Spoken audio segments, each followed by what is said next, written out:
Hi children, happy morning. What's up these days? Inside your home, right? Good children, stay home and stay safe because this coronavirus is really bothering every state of the human being. So it is our duty to take care of ourselves. Please stay inside your home, children. Do not go out unless or until it is an emergency. Okay, children, let's get back to the lesson.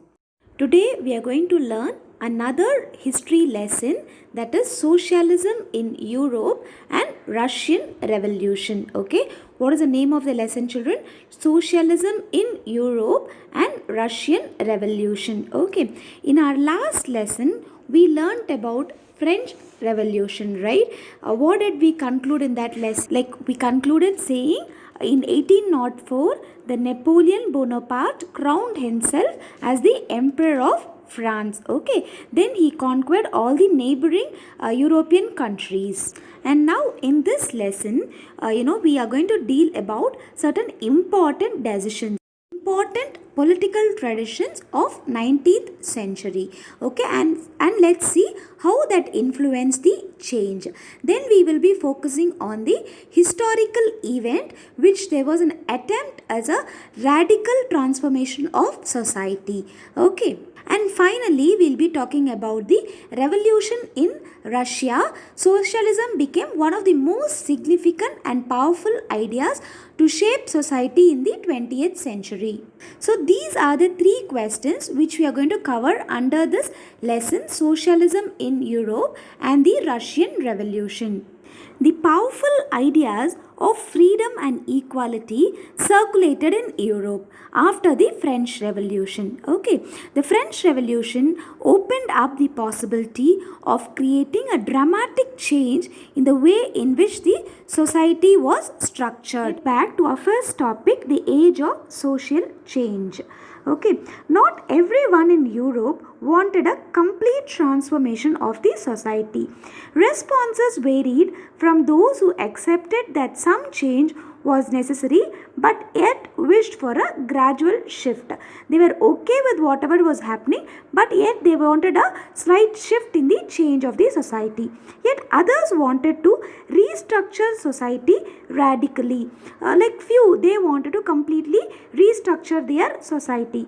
And some were conservators, others were liberals or radicals. The significant development in the 20th century was socialism through the revolution in Russia became one of the most significant and powerful ideas to shape society in the 20th century. Next topic is liberals, radicals and conservatives.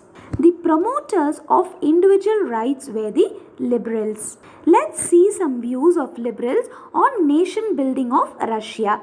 Liberals wanted a nation which accepted all religions. The second one was they opposed the uncontrolled power of dynastic rulers. They were not ready to accept the uncontrolled power of these dynastic rulers. They wanted a nation that would safeguard the rights of the individuals against the government. They wanted to protect themselves. So they wanted a nation which could safeguard the rights of the individuals. They argued for representative elected parliamentary form of government and an independent judiciary. They wanted to have a parliamentary form of government and to have an independent judiciary. They were not kind of accepting the universal adult franchise. That is, they felt men of property alone would have the right to vote, and they did not want the vote for women. So this universal adult franchise states that the men, okay, who has property has the right to vote and the women didn't have. So they didn't want this universal adult franchise, and they were completely opposing the privileges of old autocracy based on birth. They firmly believed in the value of individual effort, labor and their enterprise. They favored and supported the revolution to put an end to the autocratic rule of Tsar. But in contrast, the radicals, okay, these radicals wanted a nation in which a government was based on the majority of country's population. many radicals supported the suffragette movement. What is suffragette movement, children? A movement to give women the right to vote. But unlike these liberals, they opposed the privileges of great landowners and the wealthy factor owners. They were not against the existence of private property, but disliked the continuation of property in the hands of few. They didn't want it the same property should go to the others. Okay, just kind of continuing the same property rather than giving it to others. Now let's talk about the conservatives. Conservatives were opposed to radicals and liberals. After French Revolution, even conservatives had opened their mind to need for change. These conservatives also wanted to have a change, okay, after this French Revolution. In 18th century, conservatives had been generally opposed to the idea of change, but in 19th century they accepted to have some change, and they believed that past had to be respected and change had to be brought about through a small process. This is what the conservatives believed on. Just because of these differing ideas that everybody, liberals, conservatives or radicals, they had a different idea about change. So this had clashed during the social and the political turmoil that followed by the French Revolution. Let's get back to the another topic, industrial society and social change. What economic change was seen in the society after industrialization? What was that, children? It was a time when new cities came up. Different new cities came up after industrialization, and then new industrial regions also developed. Finally, railways expanded and the industrial revolution occurred. Now let's see how this industrialization changed the lives of people in Europe. Industrialization brought men, women and children to factories. Okay, work hours were often long and wages were very poor. Unemployment was common during the times of low demand for the industrial goods. That is, because of this industrialization, everybody in the family, that is men, women and children, were trying to work in the factories, and the working hours were too long, and the money what they receive in turn of the working hours was very less. Okay, the unemployment was also common during the low times of demand for the industrial goods. Since the towns were growing because of industrialization, housing and sanitations were the problems, and almost all industries were the property of individuals. What does this statement mean, children? Actually, the individuals who were owning the property were kind of not ready to take up the industry, but still they were forced to kind of give that property for building the industries. So these liberals and radicals, though themselves were property owners and employers, that is, the people who had owned the factory, the employers opposed privileges the old aristocracy had by birth and encouraged individual efforts, labor and enterprise.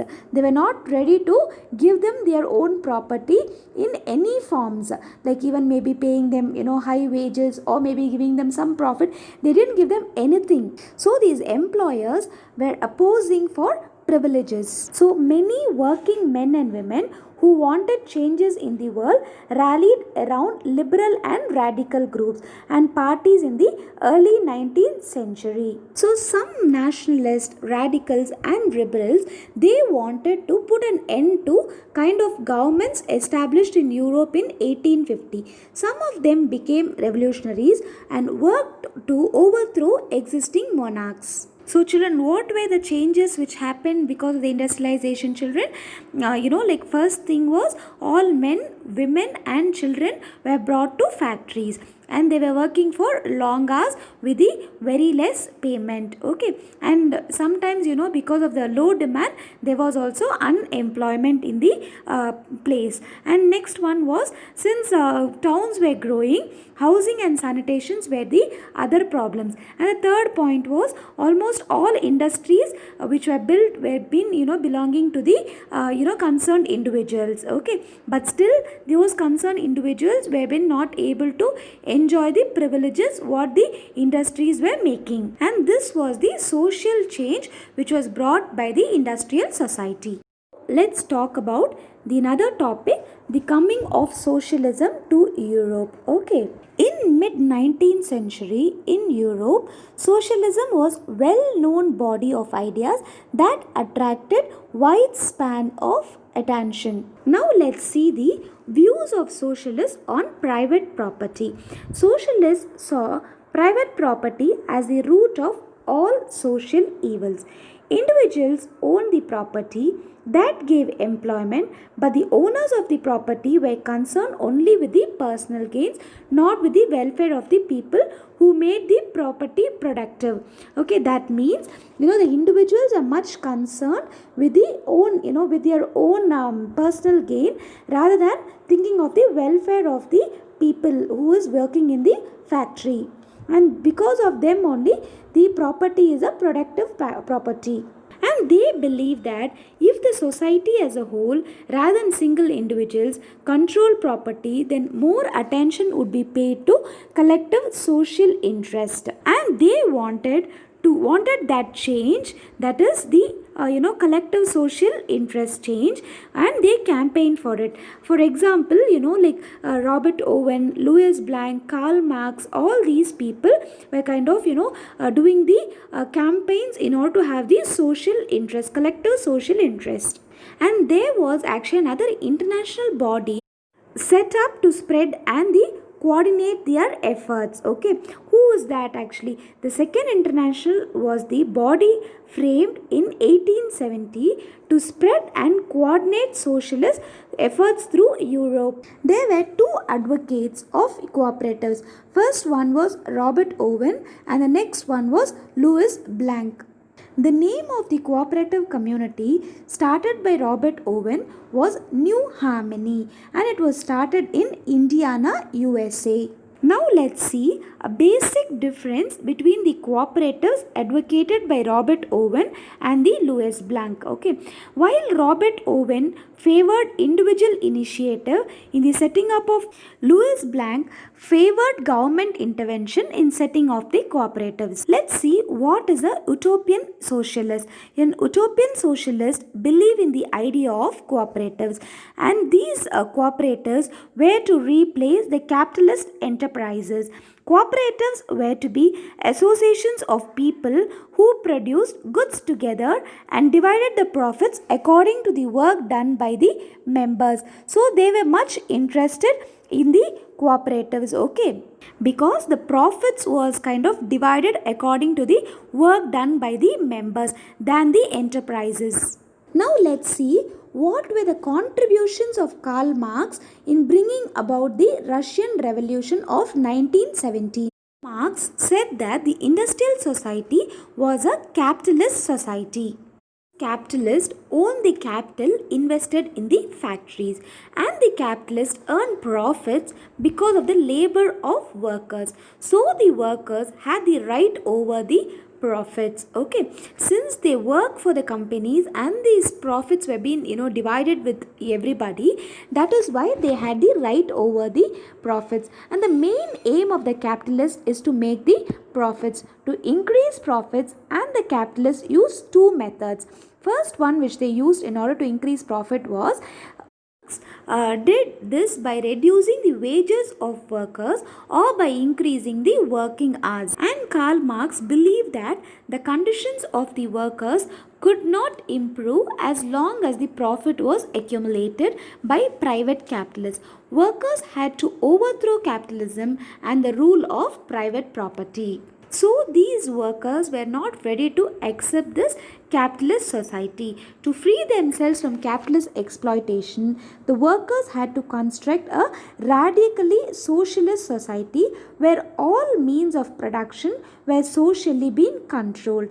And Karl Marx was convinced that workers would triumph in their conflict with the capitalists. Now let's see the four features of socialism. Okay, means of production are owned by the society or the state.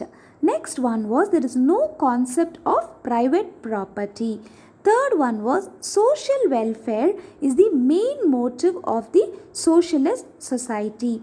The fourth one was the socialist idea is from each according to his capacity to each according to his work. So these are the four features, that is, completely the social welfare is the main motive of socialist society. Now let's see the views of different socialists and philosophers regarding the vision of future or to transform the society. Some believed in the idea of cooperatives. Who is that? It is Robert Owen. Okay, he sought to build a cooperative community called New Harmony in Indiana, which is there in USA. And other socialists felt that cooperatives could not be built on wide scale only through individual initiative, and they demanded the governments to encourage the cooperatives. Louis Blanc in France wanted the government to encourage cooperatives and replace this capitalist enterprises.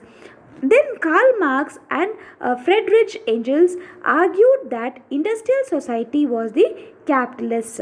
The conditions of the workers could not improve as long as the profit was being accumulated by the private capitalist.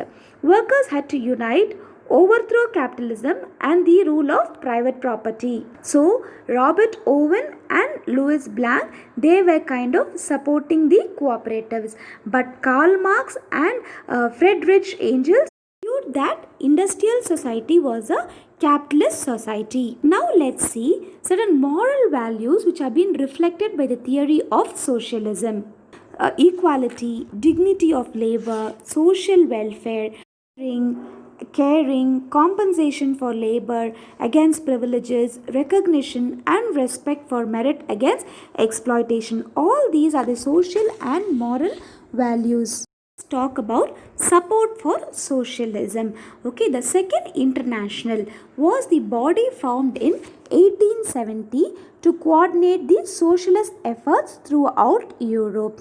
And this Second International was an international body formed in the 1870s. It was set up to coordinate the efforts and ideas of socialists who spread throughout the Europe. So what happened? The worker associations were formed in France, Britain and Germany in order to fight for better living and better working conditions. Then they wanted to set up funds to help members in the times of distress, and then to pressurize government to grant right to vote to workers and to demand a reduction in long working hours. So these worker associations were formed in France, Britain and Germany in order to have a better living and working conditions, because they were not enjoying any of these privileges, isn't it, children? So they wanted to have a better living and a very comfortable working conditions, and they wanted to help the other members. If suppose somebody is in distress or some problems, they wanted to help other members with the funds which they have gained, and they wanted to grant right to vote to workers and to demand a reduction of long working hours. These associations formed by workers helped this SPD, that is Social Democratic Party in Germany, in winning the parliamentary seats. There are two worker associations. The first one was Labour Party in Britain and the second one was Socialist Party in France. Let's see how the socialists succeed in influencing legislation prior to 1914. Okay, prior to 1914, these socialists were unable to form a government of their own. Governments continued to be run by conservatives, liberals and the radicals. Represented by strong figures, they will be able to influence legislation through their representatives. So today we have learned 4 different topics, isn't it? That is in socialism in Europe and Russian Revolution. We just learned the age of social change. Then we learned what is liberals, what are radicals and what are conservatives, and then we learned how this industrial society and the social change had happened, and then we learned about the coming of socialism in Europe, and finally how did they support for this socialism. In our next topic we'll be learning about the Russian Revolution. Hope this lesson was clear to you children. Get back to me if you have any doubts or clarifications. Until then, take care. Bye-bye.